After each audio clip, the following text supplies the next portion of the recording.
Good morning everyone. आज का हमारा टॉपिक है parallel combination of resistance and series combination of resistance. अब हम सबसे पहले देखेंगे कि पैरेलल कॉम्बिनेशन ऑफ रेजिस्टेंस क्या होता है। पैरेलल का मतलब होता है समांतर। तो जब हम क्या करेंगे, रेजिस्टेंस को सिर्फ पैरेलल में जोड़ते हैं तब क्या क्या होता है। तो सबसे पहले देखिए, the circuit in which one end of each resistance is joined to a common point and the other end of each resistance is joined to another common point, so that there are as many paths for current flow as the manner of resistance is called parallel circuit। इसका क्या meaning है? यदि हमारे पास क्या है, two and more than two resistor हैं, और यदि इनका क्या है, जो वन पॉइंट है, ये जो पहला पॉइंट है ये भी कॉमन है और एक एंड पे सब कॉमन है, और जो सेकेंड एंड है वो भी क्या है, कॉमन है। ठीक है, तो इस तरह का जो कॉम्बिनेशन होगा उसको हम क्या बोलते हैं, पैरेलल कॉम्बिनेशन ऑफ रजिस्टर। ये रेजिस्टेंस है, इसका R1 ले लेते हैं, इसको R2 ले लेते हैं और इसको क्या ले लेते हैं, R3। तो कैसे पता चला आपको? क्योंकि इनका जो स्टार्टिंग पॉइंट है वो एक ही पॉइंट पे मिले हुए हैं और ये जो एंडिंग पॉइंट है वो भी एक ही पॉइंट पे मिले हैं। इसका मतलब ये क्या है, पैरेलल में है। अब हम इसको क्या करते हैं कि जैसे ही हम इसको बैटरी से कनेक्ट करते हैं, बैटरी से कनेक्ट किया तो आप जानते हैं बैटरी में दो टर्मिनल होते हैं। ये सेल से कनेक्ट किया तो इसमें दो टर्मिनल, एक पॉजिटिव है एक नेगेटिव है। तो यहाँ क्या डिफरेंस हो जाता है, पोटेंशियल डिफरेंस V। अब जब पोटेंशियल डिफरेंस हो जाता है तो इलेक्ट्रॉन, क्योंकि नेगेटिव टर्मिनल से, क्योंकि आपको मैंने बताया कि जो इलेक्ट्रॉन होते हैं वो लोअर पोटेंशियल से कहाँ बहते हैं, हायर पोटेंशियल की ओर। तो यहाँ से जाएंगे और यहाँ आ जाएंगे। तो जो करंट होगी, ठीक, करंट की डायरेक्शन क्या होती है, इलेक्ट्रॉनों के फ्लो की अपोजिट डायरेक्शन को करंट कहते हैं, अर्थात करंट इधर से फ्लो होगी। तो सपोज वो कितनी करंट है, I है। और यहाँ पे I क्या हो जा रही, डिवाइड हो जा रही है। इसको हम I1 कहते हैं, सपोज इसको हम I2 कहेंगे और इसको हम क्या कहते हैं, I3। तो यहाँ पे ये I1 आएगी, यहाँ पे I2 आएगी, यहाँ पे I3 आएगी और ये फिर से क्या है, I करंट आ जाएगी। फिर इसको हम एक तरह और समझ सकते हैं कि पैरेलल कॉम्बिनेशन वहाँ पे होता है जहाँ पे क्या होता है, वोल्टेज सेम होता है या पोटेंशियल डिफरेंस क्या होता है, सेम होता है। तो तब हम उसको क्या बोलते हैं, पैरेलल कॉम्बिनेशन। और करंट की वैल्यू क्या है, अलग अलग है। Now total current in this circuit I equal to क्या हो जाएगा, I1 plus I2 plus I3। According to Ohm's law we know that V equal to कितना होता है, IR। It means I equal to क्या हो जाएगा, V upon R। Similarly I1 equal to V upon R1। V क्यों common है, क्योंकि same है इसलिए हमने V लिखा। Similarly I2 equal to V upon R2 and I3 equal to V upon R3.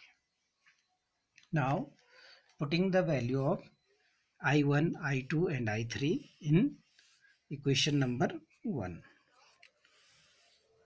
ठीक, तो ये हो जाएगा I equal to V upon R1 plus V upon R2 plus V upon R3। अब हम क्या करेंगे, V को कॉमन ले लेंगे तो 1 upon R1 plus 1 upon R2 plus 1 upon R3। अब सपोज क्या करते हैं कि हम इन तीनों को मिला के एक रेजिस्टेंस ले लेते हैं और जिसमें क्या है, इतना ही करंट फ्लो हो रहा होगा। तो जिसको हम क्या बोले, इक्विवेलेंट रेजिस्टेंस बोले। तो I इक्वल टू, इसका ये V है, ये सपोज इसका रेजिस्टेंस कितना R है, तब I इक्वल टू क्या हो जाएगा, V अपॉन R हो जाएगा। तो ये भी कितना हो जाएगा, V upon R equal to V into 1 upon R1 plus 1 upon R2 plus 1 upon R3. It means 1 upon R equal to 1 upon R1 plus 1 upon R2 plus 1 upon R3. ये इसका रिलेशन है और इसका मतलब क्या है कि when a number of resistance are connected in parallel, the reciprocal of total resistance is equal to sum of the reciprocal of individual resistance. अर्थात जो टोटल रेजिस्टेंस होता है वो इंडिविजुअल रेजिस्टेंस का क्या होता है, रेसिप्रोकल होता है. अर्थात इसमें क्या देख रहे हैं आप कि जो रेजिस्टेंस होता है वो क्या हो जाता है, कम हो जाता है. ठीक है, ये तो था पैरेलल. अब सीरीज, उसके बाद हम इसके क्या कहेंगे, ये एडवांटेज किसके हैं और क्या है, अब डिसएडवांटेज क्या है. अब ये क्या है, सीरीज कॉम्बिनेशन ऑफ रेजिस्टेंस. ठीक, तो सीरीज में क्या होता है, सपोज एक ये रेजिस्टेंस ये है, दूसरा ये है और तीसरा ये है. तो सीरीज में क्या होता है, जो पहले का सेकेंड एंड है वो दूसरे के फर्स्ट एंड से जुड़ा होता है, ये दूसरे का जो सेकेंड एंड है थर्ड के फर्स्ट एंड से, और ये. और इसको एक और तरीके से हम समझ सकते हैं, जैसे हम इस पर क्या करेंगे कि सेल लगाएंगे, तो आप जानते हैं यहाँ पोटेंशियल डिफरेंस जनरेट हो जाएगा. पोटेंशियल डिफरेंस जनरेट होने के कारण इलेक्ट्रिक फील्ड जनरेट होगा और यहाँ क्या होगा, इलेक्ट्रॉनों का फ्लो होने लग जाएगा इधर. तो करंट की डायरेक्शन क्या होगी, ये. अब यहाँ भी करंट वही जाएगी, यहाँ भी करंट वही जाएगी और यहाँ भी करंट वही जाएगी. तो इस प्रकार क्या होता है कि यदि दो या दो से अधिक रेजिस्टेंस हैं और उनमें सेम करंट फ्लो हो रही है, तो तब हम उसको भी क्या कहेंगे हम कि ये सीरीज में है. जबकि पैरेलल में क्या था कि अलग अलग करंट थी और वोल्टेज सेम था. अब इसका रेजिस्टेंस R1 ले लेते हैं और इस पे जो वोल्टेज है ये कितना है, V1 है, ये R2, ये V2 और ये R3 एंड ये क्या है, V3. ठीक है, अब total voltage drop across the resistance R1, R2 and R3 कितना ड्रॉप होगा, तो V equal to V1 plus V2 plus V3. तो ये टोटल वोल्टेज होगा. अभी फिर वही according to Ohm's law V equal to कितना होता है, IR. तो it means V1 equal to I into R1. क्यों लिखा, क्योंकि I क्या है, सेम है. V2 equal to I into R2 and V3 equal to I into R3. Putting the value of V1, V2, V3 in equation number 1. तो ये क्या हो जाएगा, IR1 plus IR2 plus IR3 equal to क्या हो जाएगा, V. तो वही I फिर कॉमन आ जाएगा, R1 plus R2 plus R3. फिर हम वही क्या करेंगे कि यदि तीनों का हम क्या मान लें, इक्विवेलेंट मान लें कि एक ही है टोटल रेजिस्टेंस उसमें और उसमें सेम करंट फ्लो हो रही है, तो वो कितना हो जाएगा, V इक्वल टू IR हो जाएगा, I into R1 plus R2 plus R3. अब I से I it means R equal to R1 plus R2 plus R3. इसका मतलब क्या होता है कि जब सीरीज कॉम्बिनेशन होता है और यदि उनमें एक ही करंट फ्लो हो रही है, जैसे सीरीज कॉम्बिनेशन में क्या होता है, जो रेजिस्टेंस होता है टोटल रेजिस्टेंस क्या हो जाता है, जुड़ जाता है. ठीक है, अब हम इसके जरा बेनिफिट देख लेते हैं, एडवांटेज एंड डिसएडवांटेज देख लेते हैं. सब ये है advantage and disadvantage of parallel resistance. सबसे पहले हम क्या देखते हैं, parallel. Every unit that is connected in parallel circuit gets equal amount of voltage. ये तो इसका क्या है, एडवांटेज है. जो प्रत्येक यूनिट होती है इज कनेक्टेड इन पैरेलल में, जो पैरेलल सर्किट में जुड़े हुए हैं, gets equal amount of voltage. जैसा आपने घर में देखा, फ्रिज का वो देखा होगा, टीवी का देखा होगा, ये सब अलग अलग हैं और एक इसमें जुड़े होते हैं, पैरेलल में जुड़े होते हैं. दूसरा क्या, it becomes easy to connect और disconnect in new element without affecting working to other element. जैसे आपको क्या है कि फ्रीज बंद करना है तो फ्रीज का बटन ऑफ कर देते हैं, बाकी किसी पे भी जैसे टीवी पे है कोई फर्क नहीं पड़ता.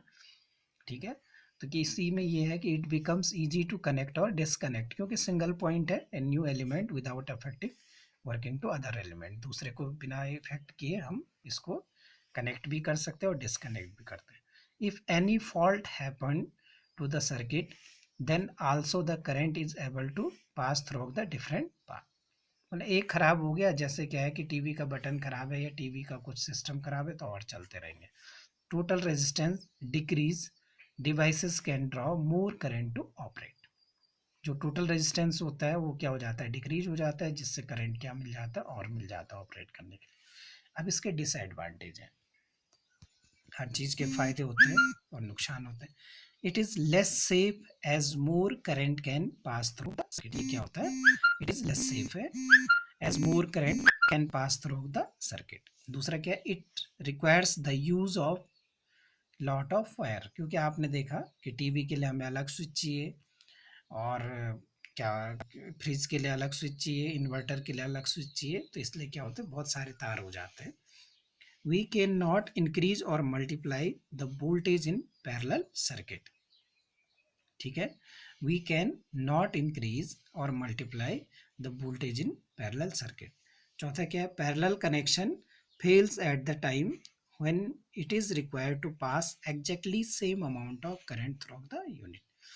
पैरेलल जो कनेक्शन होते हैं कहाँ पे फेल हो जाता है, यदि सभी यूनिट्स सभी ऑपरेटर्स को सेम अमाउंट की क्या चाहिए, करंट थ्रो द यूनिट, तब ये क्या हो जाता है, फेल हो जाता है. तो ये थे इसके एडवांटेज और डिसएडवांटेज थे.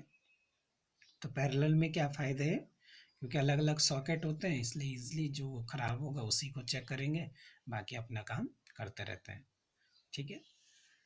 नुकसान क्या है, सबसे बड़ा नुकसान बहुत सारे वायर्स भी हो जाते हैं. अब है advantage and disadvantage of series combination of resistance.